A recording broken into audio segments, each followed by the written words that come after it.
folks. How are you? Hope it's warmer where you are than where I am. This has been a really cold spring. Morristown, New Jersey. There you go. Suburban Chicago. Up down the coast, Beth. I hope you're warmer than I am. Naperville. I grew up part-time in Wheaton, so I remember Naperville not very well. New Jersey, Pittsburgh. Oh, I love Pittsburgh. And Grand Rapids, Michigan is here. And now we've got Facebook, so I think we're all set to go. Let me jump in here. So everybody is asking questions about martial law. And I want to just say right now, stop it. Trump is very effectively manipulating the way people think about him and about this moment. This is a moment to be very frightened, for sure. And there are a number of things we have to do. But let me lay out to you what this country looked like just a week ago, all right? Think about it. Trump's tariffs were already a disaster. They had badly cut into world trade and into American economic growth. Those numbers have continued bad throughout this week, with economists saying that the world economic growth will be cut in half because of them. And of course, the biggest loser is the United States of America, who was on track to have economic growth of about 2.8% this year, the same as 2024, which is good. 3 is, you know, something that presidents cheer about. 2.8% is very respectable. It's a good number, and that's what we had in 2024. Now the economists are cutting that down to 1.4% because of Trump's trade walls, because of these extreme tariffs.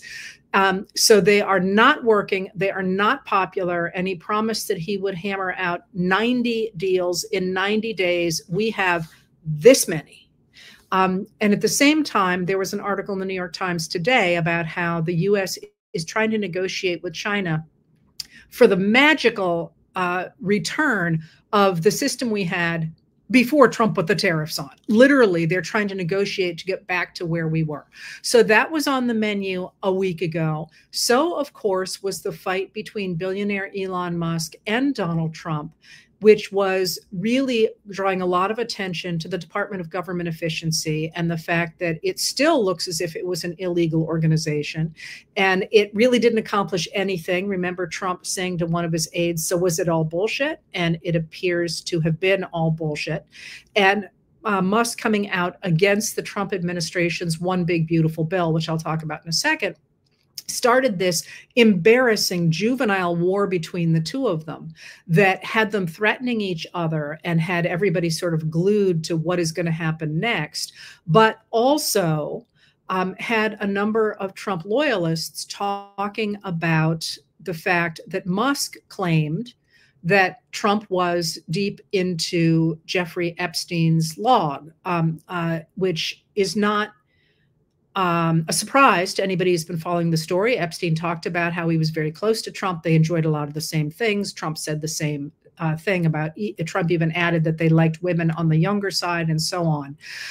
But if you listened carefully to that struggle between the two of them, which has cooled off a lot now, and Musk appears to be trying to make nice with Trump again, probably recognizing that his entire business depends on federal contracts.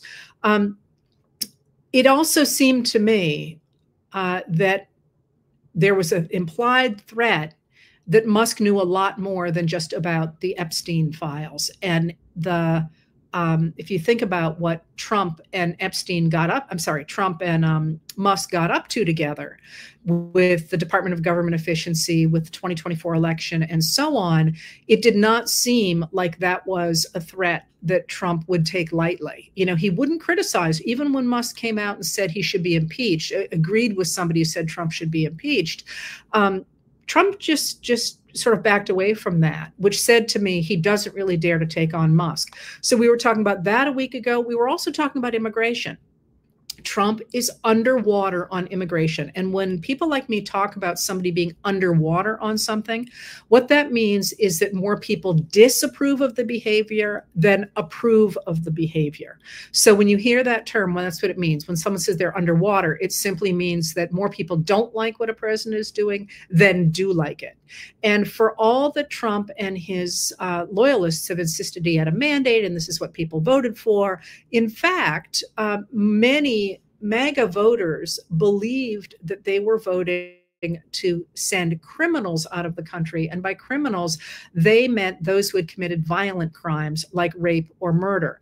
But what they didn't seem to be able to grasp was that at least some of the people in Trump's orbit were defining all immigrants, all undocumented, I'm sorry, not all immigrants, all undocumented immigrants as criminals by virtue of the fact they had broken immigration laws. Now, those are not felonies, by the way, but they are, of course, doing these huge sweeps now that sort of by definition take out the people who aren't criminals, because they're the people who show up to court cases, for example, and show up to work at Home Depot and show up to their jobs and have been here a long time. That, by the way, is a long pattern in American history. We used to see it with the army attacks on indigenous Americans, that when there were struggles between the army and the and bands of indigenous warriors, almost always the first people to get rounded up and often massacred were the non-combatants, the people who were peacefully encamped somewhere, because they were easy. It just kills you when you read that period in our history, because every time you see that kind of an order, you know exactly who's going to get it. And that is kind of what we're seeing a reprise of now, with the administration going after immigrants who have been here a long time and have integrated into society, or now including those who are here legally. Who are being swept up, as well as the people who are undocumented. Americans don't like that. That's not what they thought they were signing up for. And again, his numbers were underwater on that, meaning that more people disliked that than liked it. All right, so if that's where we were a week ago, what happened? We know now, there's a lot of people who've reported on this, but the Wall Street Journal had a new piece on it today, that Stephen Miller, who is the White House Deputy Chief of Staff, he is the one who's always out in front of the cameras talking about immigration, and who is himself a white nationalist. That is, he isn't just talking about deporting people who are undocumented. He wants to get rid of people whom he considers to be people of color, who don't belong in the United States. He is a white nationalist. He wants to make America what he considers a white country. And that's a really hard term for a historian, because we know that whiteness, who gets to be called white and doesn't get to be called white, is socially constructed. So the idea that America was ever white is just, it's very hard to even articulate that sentence, because it makes zero sense to someone like me. A reminder that there was a long period when Irish Americans were not considered white. So this idea somehow that he's going to create a world that looks less, I guess, like his fantasy, although he, of course, is I think a second generation American, it's just a weird thing. Anyway, Miller wants to get rid of not only undocumented immigrants, but immigrants who are here legally, and immigrants who have had children here who are birthright citizens. So if you look at the numbers that Trump is now throwing around, that includes birthright children, which is an attack on our history back to 1868, reconfirmed in 1898 with the Wong Kim Ark decision. So Stephen Miller appears to be the one calling the shots over immigration, and he insisted that the administration was going to be able to deport or to render. Okay, so deportation means you take somebody who's in the country and you send them back to their home country. That's deportation. But if you take somebody who's in the country and send them to a third country to be imprisoned, that's called rendering them. That is rendition. And that's an important distinction, because if you're sent back to the country you came from, okay, it may not have been what was in your cards, but you have kin and you have job prospects and you're safe, or you're at least familiar with the turf that you're in. If you are sent to CCOT, which is the terrorist prison in El Salvador, without a trial and without being accused of anything, you're in real trouble. And that's called rendition. And that's an important distinction, because the US is not simply deporting people, it is deliberately rendering individuals to countries that they are not from. So the Venezuelans who ended up at CCOT, for example, ended up in El Salvador, and there were a number of Asian immigrants who were sent or attempted to be sent to South Sudan. And then there were others that were sent to other places as well, or were attempted to be sent to other places. I'm at this point a little vague about how many have actually been sent and how many were simply threatened to be sent. But I want to emphasize that those are different things. All right, so Miller wants to get rid of 1 million people. By the way, the statistics show that about 4% of our workforce is undocumented immigrant. And that's a lot, okay? And they're mostly concentrated in agriculture, construction, and I'm going to go with hospitality, but there's another one as well that I'm not coming up with. So that's a big proportion of our workforce. And he wants to get rid of 1 million people a year. But in fact, this is going to be really difficult for a number of reasons. And one of the reasons that you have to have your head around is that if you remember that big surge of migrants across the southern border of the US during the Biden administration, that was really driven by the fact that the US economy was crazy good. Like, because of the way that the Biden administration handled the economy, U.S. economic growth was extraordinary. If you remember, it was impossible. There were help wanted signs everywhere. It was impossible to find workers. Certainly here in Maine, lots of places had to cut back their hours because they simply didn't have people to work. And what that meant was we were sort of a vacuum sucking up people who had come from other countries to countries in South America that were then sort of, I always think of them sort of like the seeds coming out of an orange if you squeeze it fast. They were kind of squeezed out and coming across the US border where there was a real demand for their labor. Now, of course, that the US economy has faltered so dramatically and other economies have caught up, those numbers just aren't there anymore. So in order to get rid of this many people and to push this many people out, Miller really wanted the Immigration and Customs Enforcement, or ICE, to send more people away every day. They were running at about 650 people a day. And he wanted them to be at 3,000 people a day. Again, something that was way over their capacity. Well, what are you going to do if you want those kind of numbers? You're going to go to places like Home Depot, where there are people waiting to be picked up for jobs, or to the industries in which undocumented Americans are working. So this is precisely what Miller demanded, and it is what ICE began to do. Now, that being said, ICE began in Los Angeles. And this was, I mean, they were doing raids elsewhere, but this big push has been in Los Angeles. Why Los Angeles? First of all, because Miller sees it as like this hotbed of crime and corruption, although in fact, LA is actually a very safe city. It's much safer.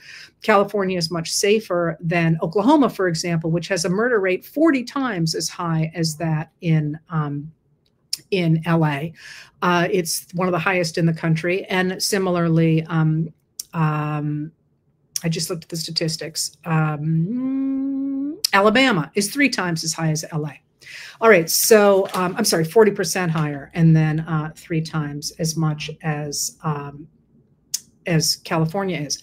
So they're trying to portray California as this hotbed of corruption and so on, in part because it's a big democratic state. It has one of the largest economies in the world.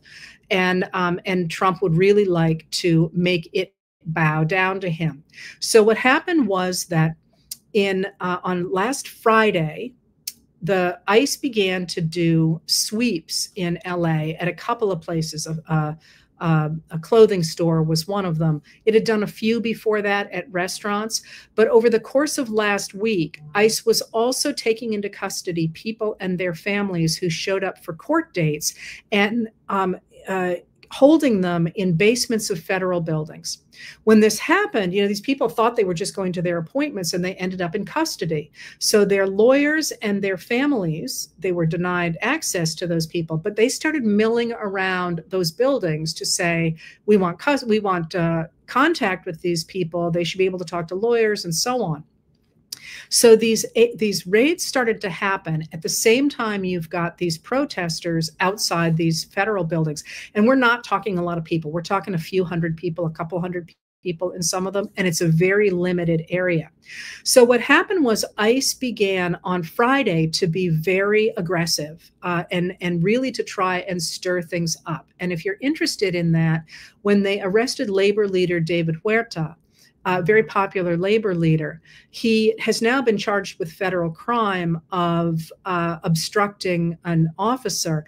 But if you actually read the complaint, which is available online, what he did was he sat on a sidewalk and he walked on the sidewalk. He didn't hit anybody. He didn't chain himself to anything. He talked to people. He even shouted, it appears anyway from the complaint. But he gets tackled by federal officers and who hit his head on the ground, and he actually ends up briefly in the hospital, and then he was in custody, and now he's been charged with a federal crime. But you can see that the escalation here is very much on the side of the people who are answering to Trump. And that's important. ICE answers to Trump, not to the military, which I'm going to tell you more about in a second. When this happened, Trump and people around him kept talking about the protesters, causing this terrible problem in Los Angeles. And, there were some fires. It's not clear that those weren't set off by the flashbang grenades or the tear gas canisters that the agents were handling. But that got shut down pretty quickly. And nonetheless, Trump federalized the National Guard. He said, I'm going to send in the National Guard. And he sent in first 2,000 and then 4,000 of California National Guard members to, as he said, support ICE and local law enforcement.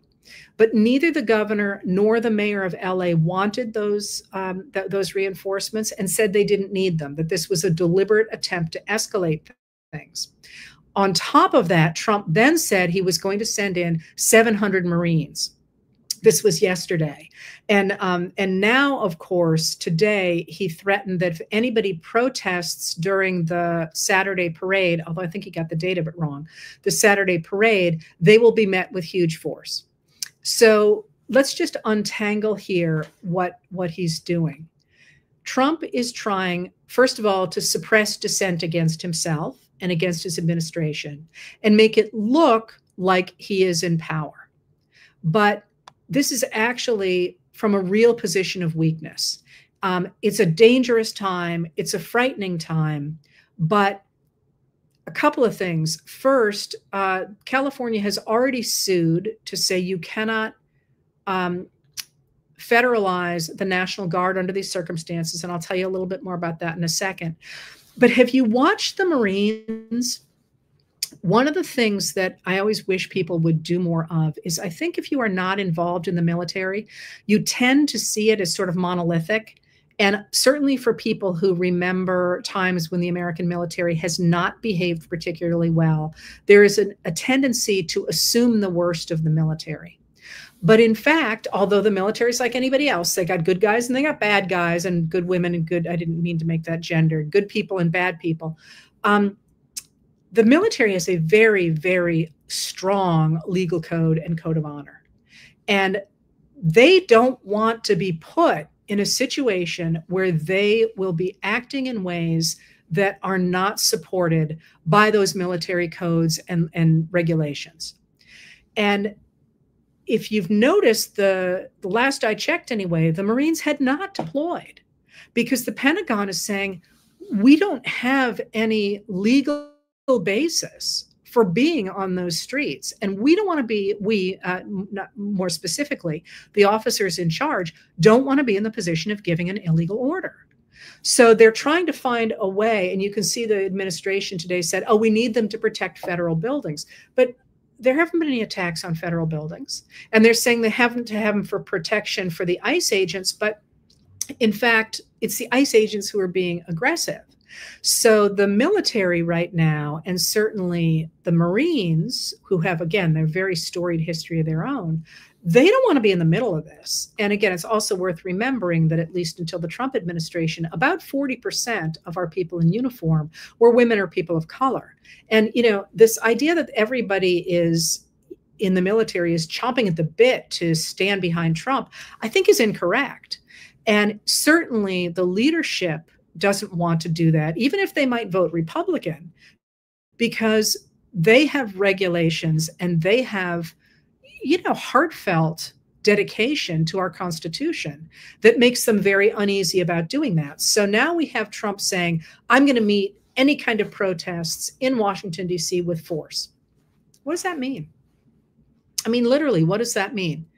Is the military, which, by the way, under the Posse Comitatus Act of 1787, cannot be used as law enforcement against American citizens, American people, unless Trump invokes the Insurrection Act of 1807, saying there's an insurrection. Are they going to respond to that? I wouldn't. So, what Trump is doing is really dangerous. It is really frightening, and it needs to be pushed back on. But it is also an attempt to project the idea that he has power, that he plans to take simply by declaring he has it. And there are people standing in the way of that. And there's also logistics standing in the way of that. So again, at this point, we have 4,000 National Guard troops that have theoretically been deployed to Los Angeles. They don't have food. They don't have housing. They don't have porta potties. You know, they're sleeping on cement ground because nobody did the logistics for actually moving people there, in part because Trump has put into office and into positions in the government people who don't know what they're doing. You know, this is something that should have been coordinated, and it was not. So, so before we get like, oh my God, he's going to declare martial law, remember that he is trying to convince you that he is in control. And there's an awful lot of stuff that's not going very well for him, including the fact that the American people do not support turning the military out and turning the National Guard, federalizing the National Guard in LA. They don't like that. They're not standing behind that. They're actually against him doing that. So what is he up to? Remember, behind all of that, oh, let me just tell you a little bit more about that. I mentioned the Posse Comitatus Act and the Insurrection Act. One of the ways that Trump is getting away with doing the things that he is doing is by declaring emergencies. There are a number of ways in our system in which we have created little loopholes in case a real emergency happens. And Trump has simply declared emergencies right and left. We have an economic emergency. Now we have an emergency in LA. We have all these different emergencies that Congress could stop. The reason there are these loopholes is there are mechanics for Congress to say, you know, dude, there's no emergency here.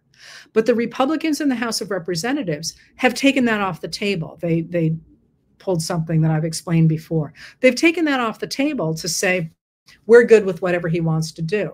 So he's doing a lot under these emergencies. And now you've asked, what happens if he declares martial law? The president cannot declare martial law. Congress has to declare martial law. Again, he can invoke the Insurrection Act, but only under limited circumstances.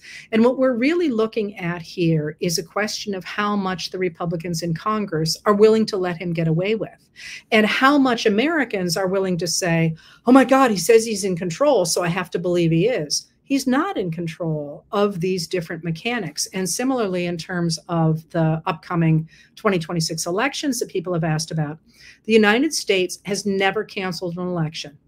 It has never postponed an election. That has never happened. Even during the Civil War, some people suggested to Abraham Lincoln that he should put off the 1864 presidential election. And he said that would be a sign that we have lost everything because we're losing our democracy if we do that. So I don't believe he's going to try. He mentioned canceling the 2020 election, if you remember, and people shot that down in a hurry. He might try to do that. I think far more likely is what we are seeing in places like Texas, and that is Trump trying to get the Texas legislature to redistrict the state in his favor before the 2026 elections. And I think you're going to see a lot of ways in which the administration tries to game the system so that Trump's going to win or the Republicans are going to win, even if the people don't want him to win. So what's on the table right now is this one big, beautiful bill, as they are calling it. This is a really, really big deal. The reason it is a one bill and not a series of bills, and I've editorialized before about how I hate it when Congress does these giant bills. I just think it's, well, I won't editorialize it again. But the reason it's one bill and not a series of bills is because the Republicans know how unpopular this bill is. They're trying to get it through Congress under what's called budget reconciliation. And budget reconciliation only requires a simple majority. So it can't be filibustered in the Senate, where they know they wouldn't get these measures through.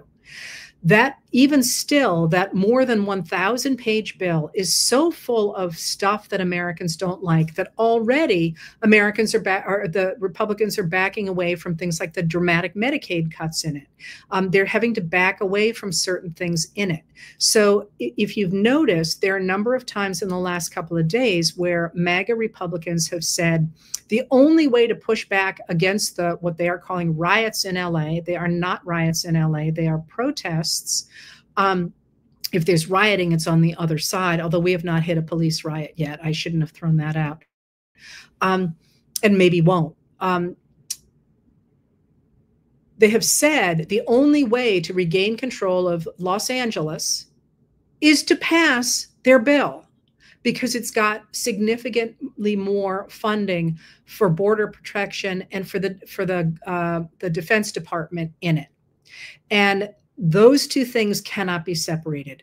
Part of what's going on is an attempt of Trump to get the upper hand again and to say, you know, the only way that you can get your country back, which he literally talked about today in a speech at Fort Bragg, is to get Los Angeles back, is to pass the bill that I am so desperate to get through Congress. What does that bill do? It cuts taxes for the very wealthy.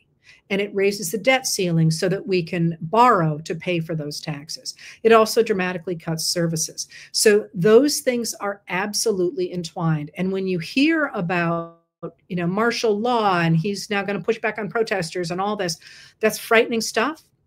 More frightening is that very few Republicans are standing up against it, although Susan Collins today from Maine did say she did not accept the deployment of Marines. And that's a really interesting harbinger for two reasons. One, because Susan Collins is never the first person out there. She's always the third. So you wonder who the other two people is she knows are ahead of her on that. I mean, she could have broken her pattern, but when Susan Collins finally steps up, it's because she knows she's not the first one out there. At least it always has been in the past. It's also important because she's going to be in a very tight race for re-election in 2026. And she clearly is reading the writing on the wall in Maine. And her district of Maine is red. She's reading the writing on the wall in Maine and saying, Mainers don't like this, and I better take a stand against it. So she is somebody who's spoken up. I wish more Republicans were speaking up. But when you look at, you know, the threats he's making and so on, remember what they have done is they have taken our eye off of all the things that are going wrong in this administration.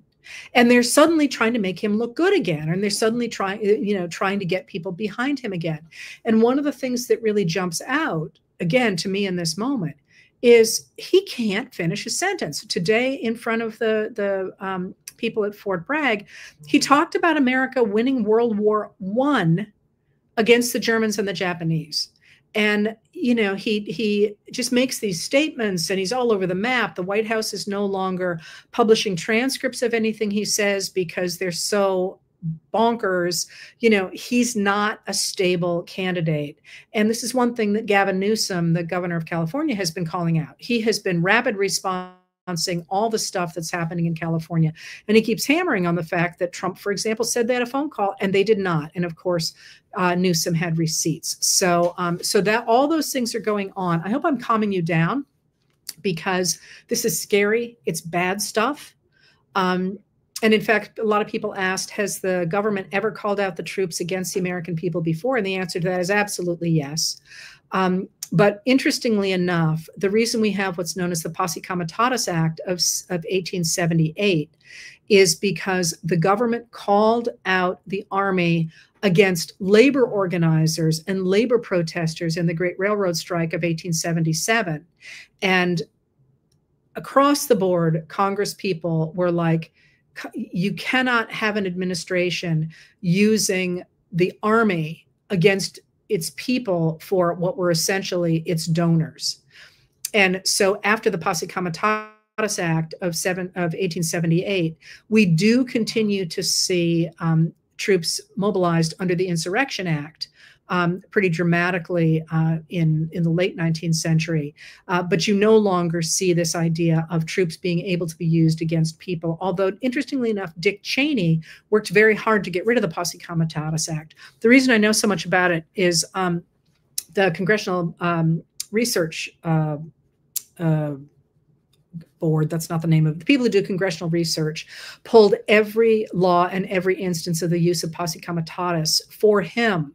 And I read it because I was working on a project that involved Posse Comitatus.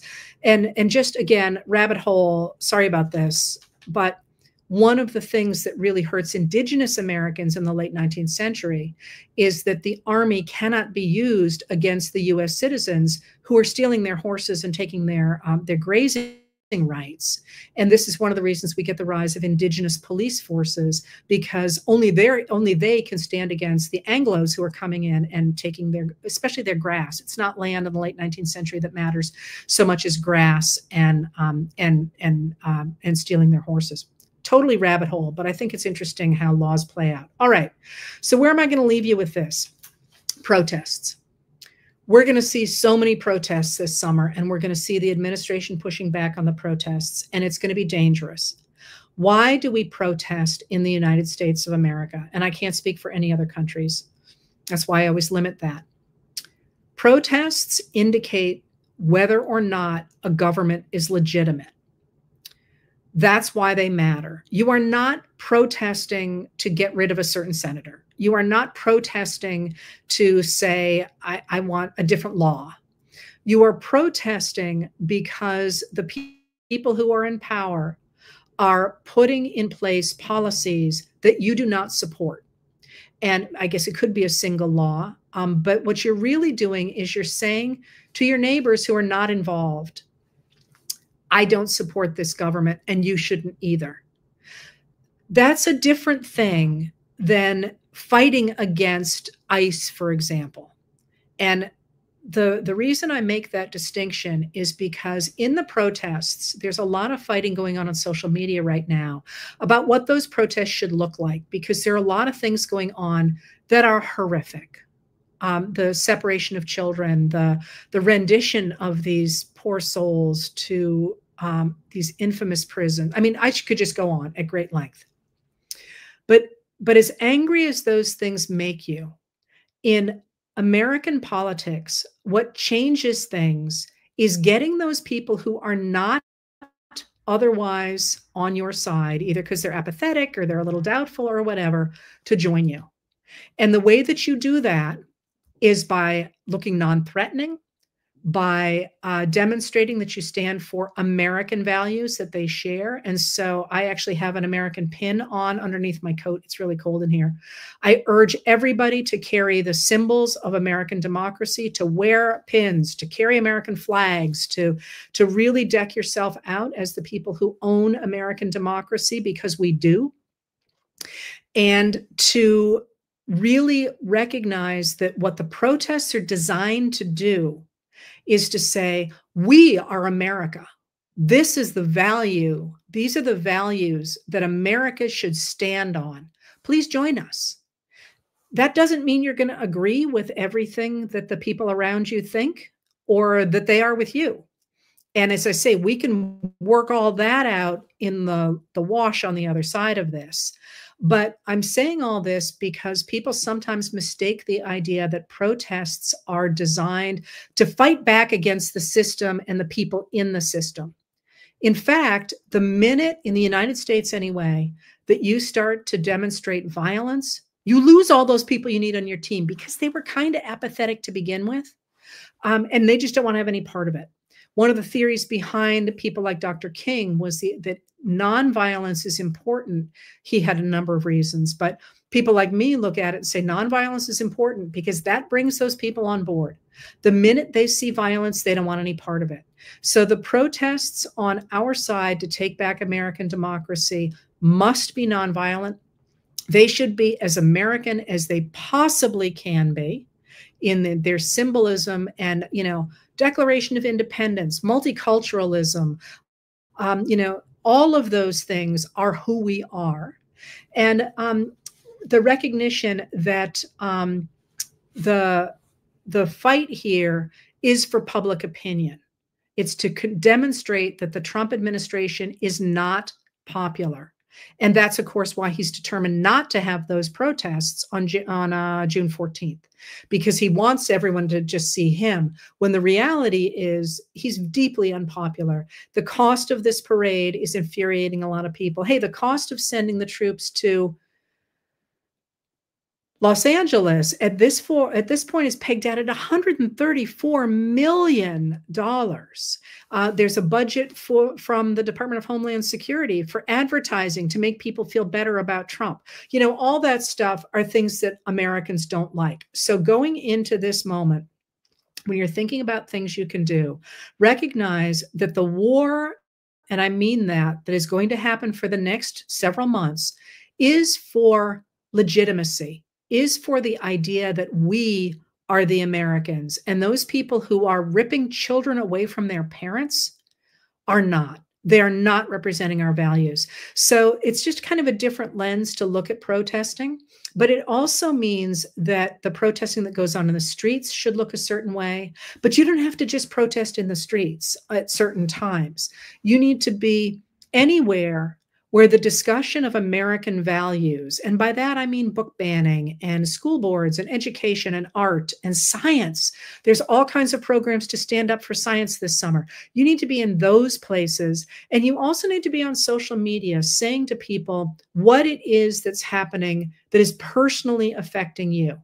The cuts to cancer research, for example, the cuts to the Weather Service, the cuts to science, the many different ways here's another one that somebody brought up to me today.